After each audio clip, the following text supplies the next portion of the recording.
Global North and Global South.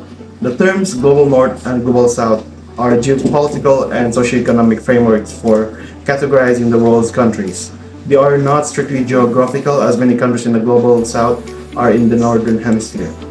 Global North, this generically refers to the economic development, industrialized countries. These nations are typically characterized by high per capita income, technological advancement, political stability, and dominant position in the global economy. This group includes countries like North America, Europe, parts of Asia like Japan and South Korea, Australia, and New Zealand. Global South. This term encompasses countries that are less economically developed and have lower incomes. These groups include nations like Africa, Latin America, and most of Asia.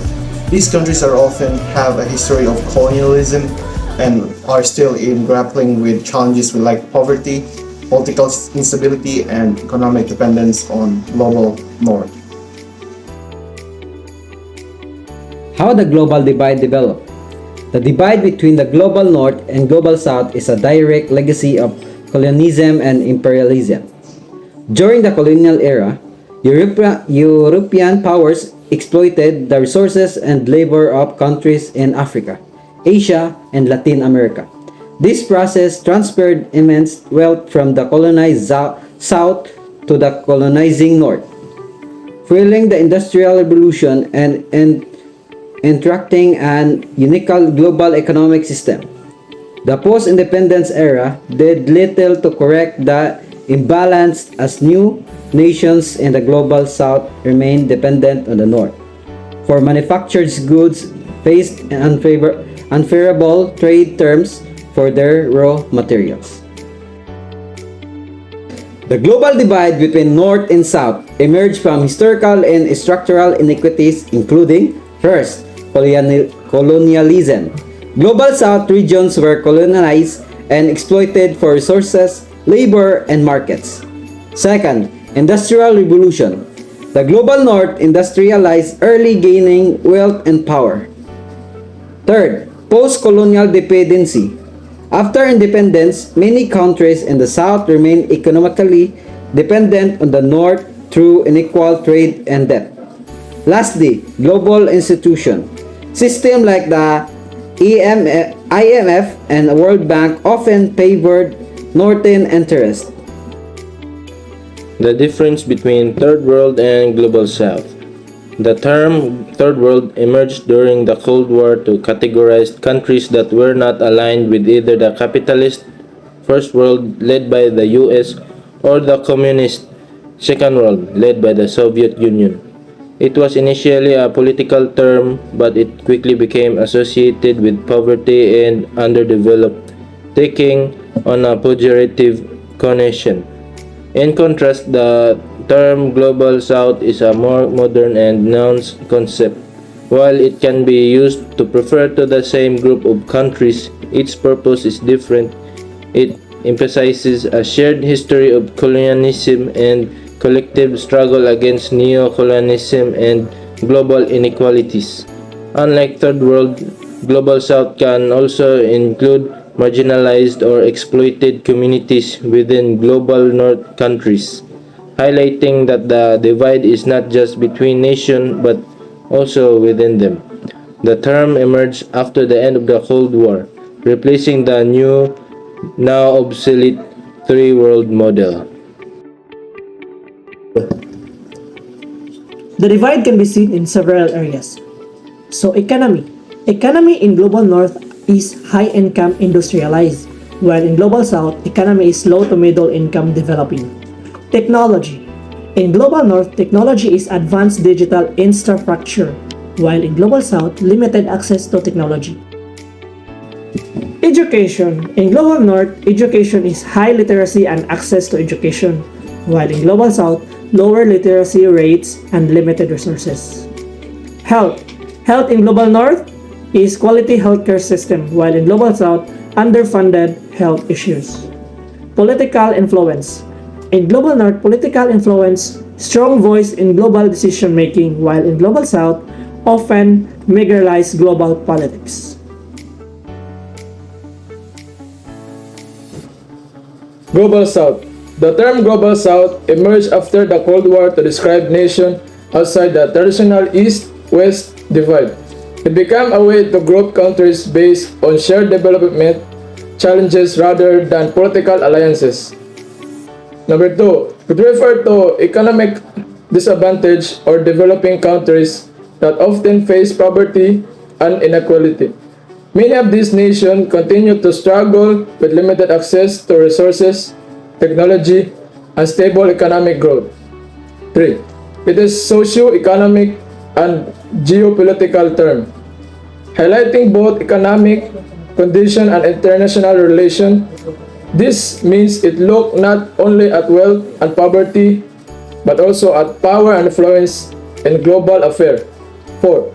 The Global South is seen as a more accurate and respectful term compared to older labels like Third World. It avoids negative connotation and emphasizes solidarity among developing nations. The Global South refers to developing region in Latin America, Africa, Asia, and Oceania, many of which are classified by the World Bank as low and middle income nations.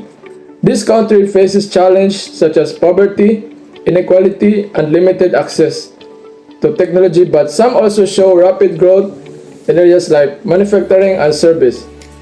They play a key role in global issues like climate change, being highly vulnerable despite contributing less to greenhouse gas emission. In recent years, emerging economies such as India, Brazil, and South Africa have increased the Global South influence in international politics and trade.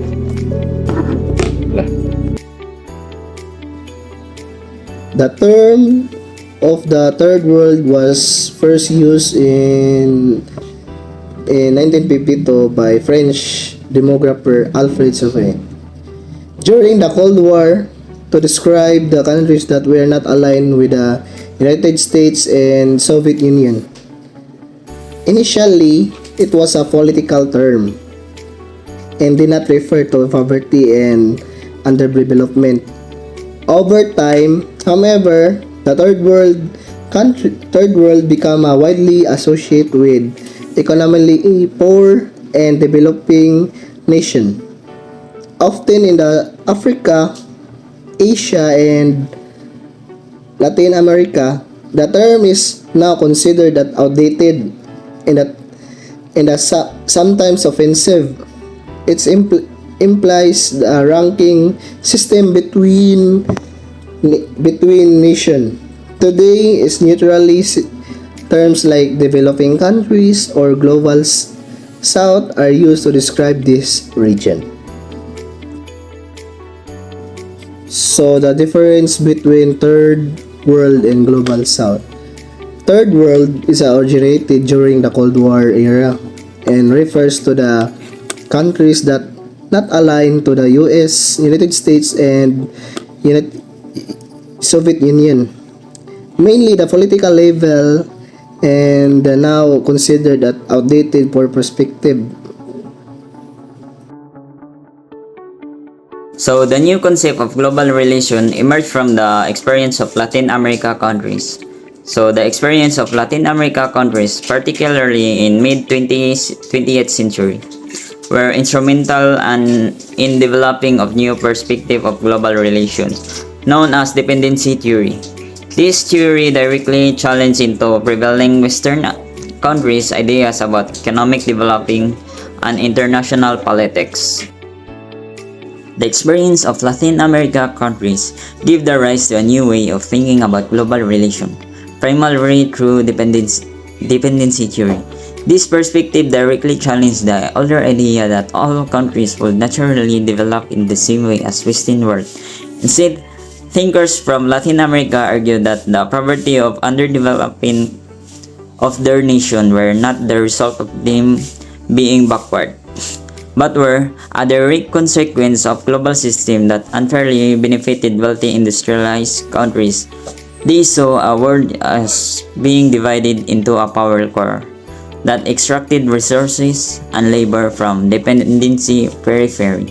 This understanding of shifted the blame for underdeveloping from international problems with a country of unequal and explosive relationship that exists the global economy. So the new conception challenged the prevailing modernization theory, which posited that all countries would follow a linear path of development from traditional to modern, mirroring the West dependency theory. Introduced that the idea of global hierarchy of power where core nations, the North, exploit the periphery, the South with the semi-periphery of nation. In between, this framework highlighted the need for countries in Global South to break away from dependent relation and pursue their own path of development.